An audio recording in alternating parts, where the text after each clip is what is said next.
Присуствувате на 15-тиот протест на битолските пензионери, доаѓајќи од Австралија. Кој е вашиот впечаток?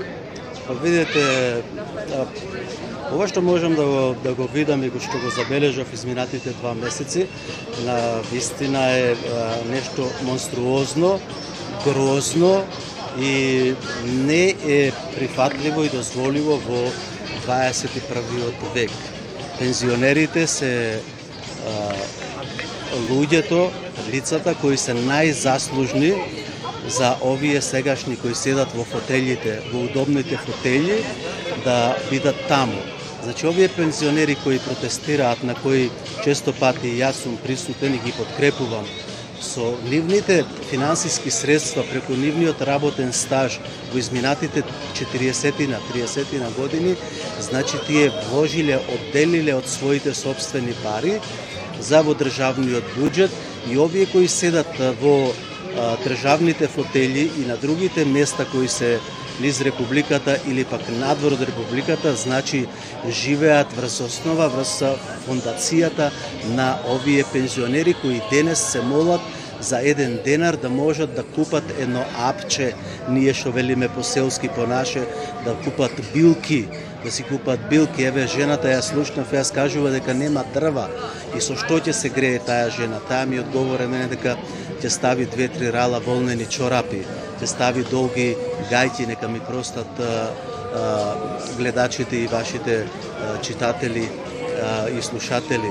Меѓутоа, навистина оваа катастрофа не се поднесува, но јас сакам да ги замолам пензионерите да не бидат партиски определени, бидејќи на нив им е потребен животот во наредните 10-15 години да поживеат онака како што треба, да можат да изиграат шах, да можат да седат, да можат да гледаат нешто, да можат да отидат на лекар кога треба, а исто така да можат да разменат и своји мислења, но и совети од нивното животно искуство.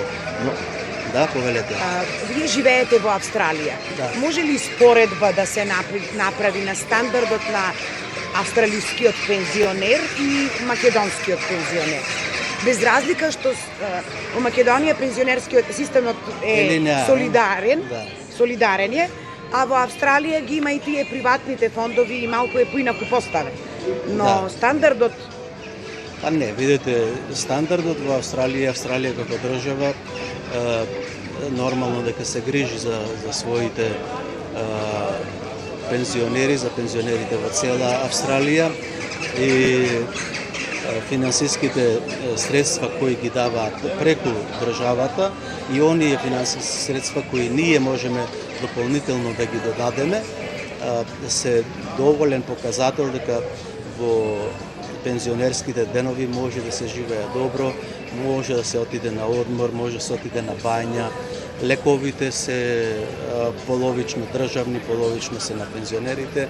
Исто така сметките се плаќаат на половина, регистрација на кола, осигурување на кола, осигурување на куќа, да не испуштаме некои други работи, значи струјата половично се плаќа, гасот или плинот исто така на половина се плаќа.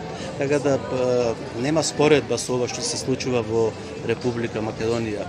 Република Македонија е оставена на забот на времето, односно на неколку души кои сакаат и она што го прават тие. Навистина за нас, ние кои доаѓаме после 2-3 години од Австралија овде, е недозволиво.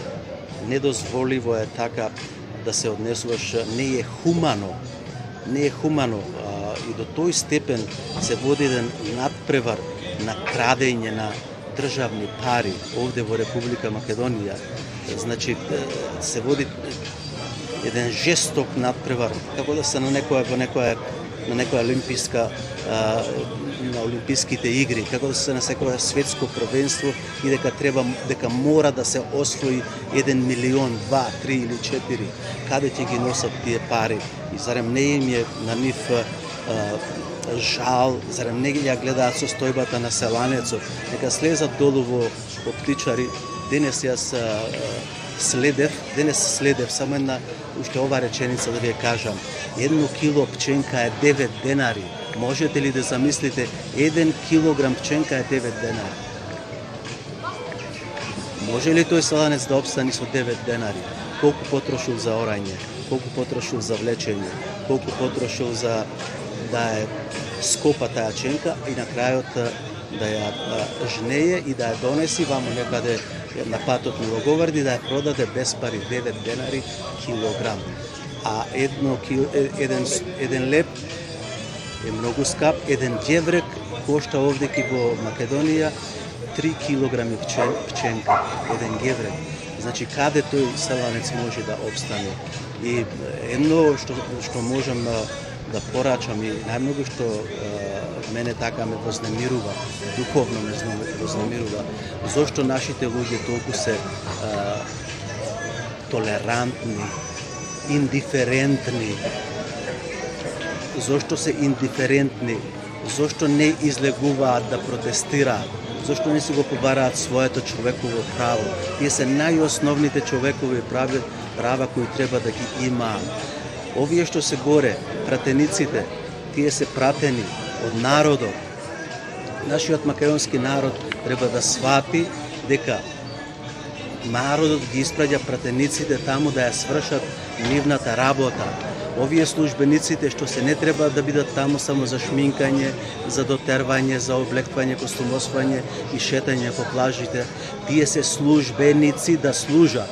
Меѓутоа овде ако одите да вадите лична карта ви требаат 15 дена.